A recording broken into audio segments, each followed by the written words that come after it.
Next up, the war in the Gulf is rapidly turning into an economic crisis, with oil markets at the center of the shock. Markets are now bracing for a prolonged disruption to supplies from the Gulf. That's pushing energy prices sharply higher and forcing governments to respond.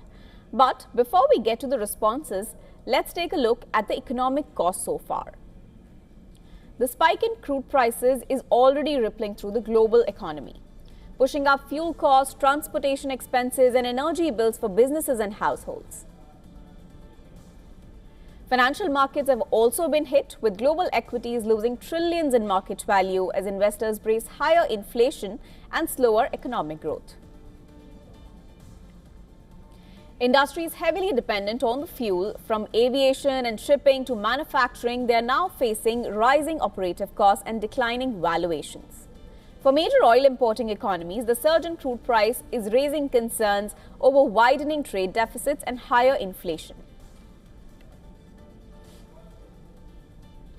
Now, governments across the world are now taking steps to cushion their economies from the oil shock. In Asia, policymakers have already begun implementing emergency measures.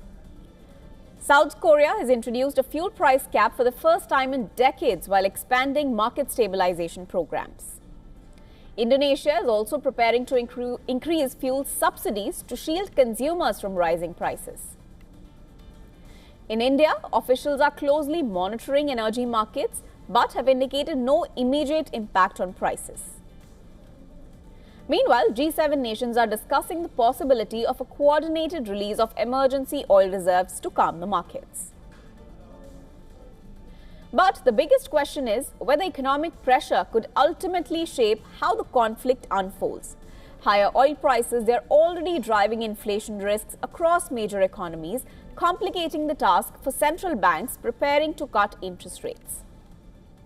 In the United States, rising gasoline prices are becoming key political and economic concerns, potentially adding pressure on policymakers if the conflict drags on. Europe, meanwhile, faces the risk of another energy-driven slowdown after already struggling with weak growth. And for Asia, the world's largest energy importing region, sustained disruptions to Gulf trade could significantly increase fuel costs and widen trade deficits. The longer the war disrupts energy markets, the greater the risk that economic stress could begin influencing the political calculus behind the conflict itself.